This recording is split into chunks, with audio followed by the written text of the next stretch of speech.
Hello friends, welcome to our channel quick story. दोस्तों, आज की स्वास्थ्य संबंधी जानकारी आपके लिए बहुत ही महत्वपूर्ण है। शरीर के इन 4 अंगों में यह लेप लगाइए और आपका शरीर स्वतः ही अपनी सारी बीमारियों को नष्ट कर देगा।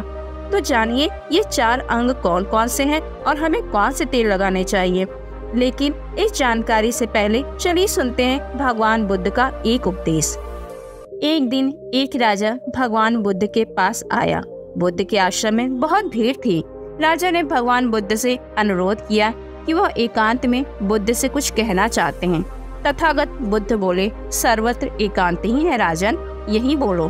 फिर राजा ने कहा, मैं संन्यास लेना चाहता हूँ। बुद्ध गंभीर हो गए। वे बोले कि तुम्हें संन्यास्त होने के लिए दीक्षा से पहले मेरी एक शर्त का पालन करना होगा।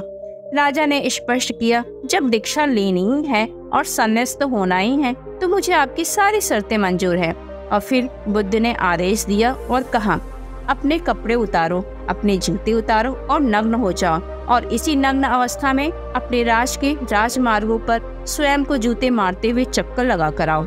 राजा असमंजस में पड़ गया। तथागत बुद्ध ये क्या कह रहे हैं? मैं एक राजा हूँ, इस तरह से मैं नग्न होऊंगा और नग्न होकर अपनी ही सड़कों पर कैसे खुद को जूते मारते हुए चक्कर लगाऊंगा। लेकिन फिर भी राजा को संन्यास्त होना था। उन्होंने भगवान बुद्ध की शर्तें मान ली और वे वैसा ही करने के लिए निकल पड़े। राजा ने वैसा ही किया। वह नग्न होकर स्वयं को जूते मारते हुए राज्य की सड़कों पर दौड़ने लगा। राजा के वहां से चले जाने पर शिष्य ने बुद्ध से कहा कि भंते, जब हम आपसे दीक्षा लेने आए थे तब आपने तो ऐसी कठोर शर्त नहीं लगाई थी। आप तो स्वयं करुणा के अवतार हैं, फिर आपने राजा के साथ ऐसा कठोर व्यवहार क्यों किया? तब भगवान बुद्ध बोले, जब तुम लोग संन्यास लेने आए थे तब तुम्हारे अहंकार बहुत बड़े नहीं थे, इसीलिए तुम लोगों से घर घर भिक्षाटन करवा के ही काम बन गया।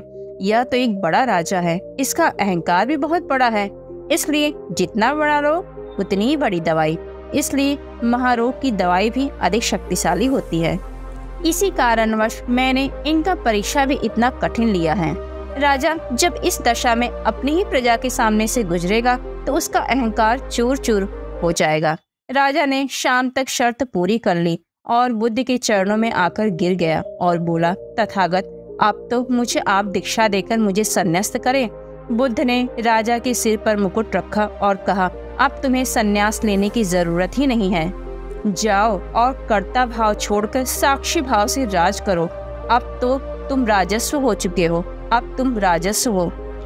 तो दोस्तों, आपने देखा किस तरह से भगवान बुद्ध ने एक राजा को उपदेश दिया और राजा का जीवन धन्य हो गया।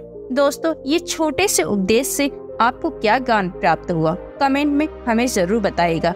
चलिए अब जानते हैं स्वास्थ्य से संबंधित बहुत ही महत्वपूर्ण जानकारी। क्या आप जानते हैं कि हमारा शरीर किससे बना है? ये सबसे पहले जानना बहुत जरूरी है। और हमारे शरीर में कौन से 3 दोष पाए जाते हैं?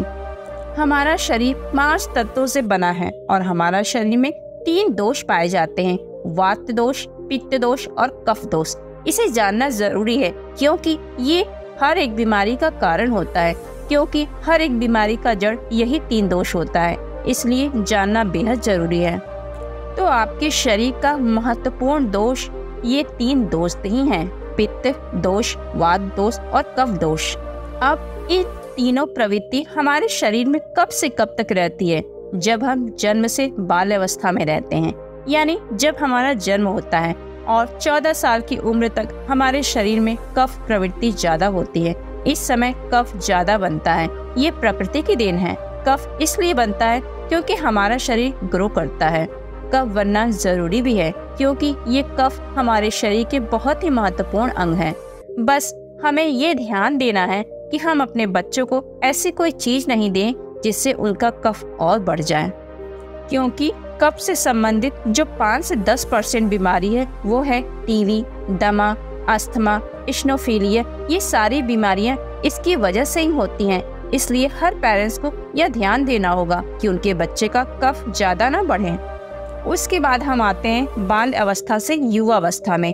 युवा अवस्था की आयु कितनी होती है? जब हम 15 साल से 60 साल के बीच में होते हैं। इस समय हमारा शरीर युवा अवस्था में होता है इस समय हमारे शरीर में पित्त प्रवृत्ति सबसे ज्यादा होती है, सबसे ज्यादा पित्त बनता है। इसलिए हमें ये ध्यान देना होगा कि हम कोई ऐसी चीज न खा पाए जिससे हमारा पित्त दोष बढ़ जाए। 60 साल की उम्र हमारा वृद्धावस्था का होता है। इस समय हमारे शरीर में वात दोष बढ़ता है और वात दोष से संबंधित 60 से 70% बीमारियां हमारे शरीर में होती हैं। तो आपको कोई ऐसी चीज नहीं खानी है जिससे वात दोष बढ़े। तो दोस्तों, ये तो आप समझ गए कि आपके शरीर में 3 दोष क्या है तथा इसके क्या रोल हैं। दोस्तों, जब हमें पता है कि हमारा पित्त दोष कह रहा है कि ये चीजें नहीं खानी चाहिए जिससे ये पित्त बढ़ेगा, तो आप उसे क्यों खाते हैं? पिज्जा, बर्गर आप क्यों खाते हैं? चाय आप क्यों पीते हैं? चीनी आप क्यों खाते हैं? मैदा आप क्यों खाते हैं? जब आप ये सारी चीजें खा रहे हैं तो आपके पेट में एसिडिटी बनेगा, आपका पाचन तंत्र बीमार पड़ेगा। तो जब आपका पाचन तंत्र बीमार होगा तो अनेक बीमारियां आपको अपने आप आ जाएंगी। ये तो आप खुद कर रहे हो ना, ब्रह्मांड नहीं दे रहा है, भगवान नहीं कर रहा है, आप इसे खुद जाने अनजाने में कर रहे हैं। हम अपने मन को, अपनी जीभ को कंट्रोल नहीं कर पा रहे हैं। तो दोस्तों, ये सारी चीजें आप छोड़ दीजिए। अब बात करते हैं हमें अपने शरीर पे कौन सा तेल लगाना चाहिए, कहाँ लगाना चाहिए, इस बारे में जानते हैं। आप समझ गए आपके शरीर का निर्माण कैसे होता है। इसे सुरक्षित रखना आपके अपने ही हाथ में है। इसकी सुरक्षा आप स्वयं कीजिए। शरीर के 4 महत्वपूर्ण अंग है जिससे आपकी शरीर की सारी नसें जुड़ी हुई हैं। पहला है पैर का तलवा, दूसरा है नाभि, तीसरा है आपकी नाक और चौथा है आपका सर। ये 4 सबसे महत्वपूर्ण अंग हैं और इन चारों जगहों पर आपको तेल लगाना होगा। बस यह ध्यान देना है कि आपको कब लगाना है और कैसे लगाना है। तो जानते हैं कि हम कैसे तेल लगाएं। पहला है पैर का तलवा।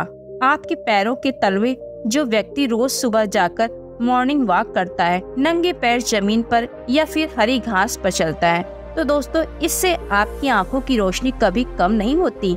तो इसीलिए आपको पैर के तलवे में शुद्ध तोरी का तेल लगाना चाहिए। इसके अलावा आप शुद्ध सरसों का तेल भी लगा सकते हैं। जब आप रात में सोने जाएं तो उसके पहले गुनगुने पानी से अपना पैर धो लीजिए। पैर धोने के बाद बढ़िया से उसे साफ कर लीजिए। सूख जाए जब आप बिस्तर पर लेट जाए और अपने हाथ से मालिश कर लीजिए। रात में सोते समय यही शुद्ध सरसों का तेल, और जैसे ही आप अपने 5 मिनट दोनों हाथों से मालिश करेंगे, तेल से गर्माहट आएगी, तुरंत ही आपको नींद भी आ जाएगी। दूसरा स्थान है नाभि, जो कि आपके शरीर का सबसे महत्वपूर्ण अंग है। नाभि के पीछे एक पेकोटी ग्रंथि से शरीर की सारी नसें जुड़ी हुई होती हैं और ये शरीर की सबसे शक्तिशाली ग्रंथि होती है। इसलिए नाभि में तेल लगाना चाहिए। आप देखते होंगे जब आपके घर में छोटा बच्चा होता है तो माताएं उस बच्चे की तेल से मालिश करती थी, लेकिन अब तो बच्चों को तेल लगाना ही बंद कर दिया गया। पहले माताएं 8 से 10 बार दिन में बच्चे की तेल से मालिश करती थी। वे कहती थी, हम जितनी बार तेल की मालिश करेंगे उनकी हड्डियां उतनी ही मजबूत होंगी। और वो घर पर बना हुआ शुद्ध सरसों का तेल होता था, क्योंकि बच्चों की मालिश के लिए सबसे अच्छा तेल सरसों का है और गांव के बच्चों को माताएं आज भी सरसों के तेल की मालिश करती हैं।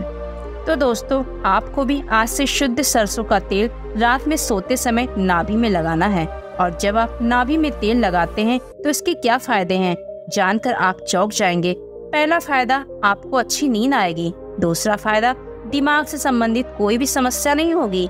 तीसरा फायदा, आपका पाचन तंत्र मजबूत रहेगा। चौथा फायदा, आपको भूख भी बढ़िया लगेगी। पांचवा फायदा, आपके शरीर का सारा दर्द दूर हो जाएगा। छठा फायदा, आपकी आंखों की रोशनी बढ़ जाएगी, यानी कि शरीर के हर एक अंग के लिए फायदेमंद है। तीसरा है आपकी नाक। पैर का तलवा हो गया, नाभि हो गई। अब हम एक कदम आगे बढ़ते हैं, वो है नाक, कान और आँख। तो दोस्तों, आपको नाक में क्या करना है?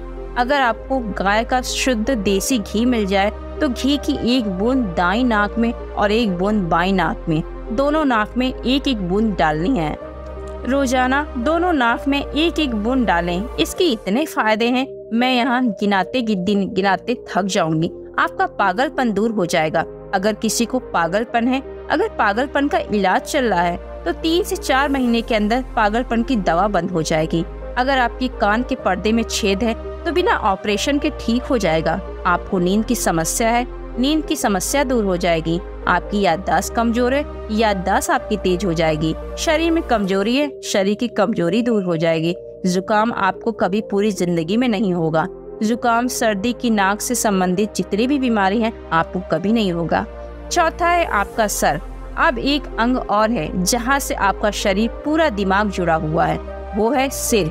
अगर गर्मी का सीजन है तो आप स्नान करते होंगे। जब स्नान करके निकले, स्नान करने के बाद जब आपके बालों का पानी सूख जाए तो अपने बालों को सिर में शुद्ध सरसों का तेल लगाना ना भूलें। जैसे ही आप अपने सिर में सरसों का तेल लगाकर सिर की मालिश करेंगे तो आपको 10 मिनट बाद नींद आना शुरू हो जाएगा। सिर में सोते समय तेल लगाने से कई सारे फायदे हैं, जैसे आपका जो बाल पक रहा है वो भी रुक जाएगा, आपको नींद बढ़िया आएगी, दिमाग की याददाश्त पावरफुल होगी, शरीर की शक्ति बढ़ेगी, शरीर की कमजोरी दूर हो जाएगी, यानी कि शरीर की सारी शक्तियाँ आपको मिलेंगी सिर में तेल लगाने से। तो दोस्तों, उम्मीद करती हूँ आपको इस कहानी से बहुत कुछ सीखने को मिला होगा। यह कहानी आपको कैसी लगी हमें कमेंट बॉक्स में कमेंट करके जरूर बताएं, और साथ ही इस कहानी को अपने दोस्तों के साथ जरूर शेयर करें ताकि उन्हें भी इस कहानी से कुछ सीखने को मिले। पूरी वीडियो अंत तक सुनने के लिए आपका दिल से धन्यवाद।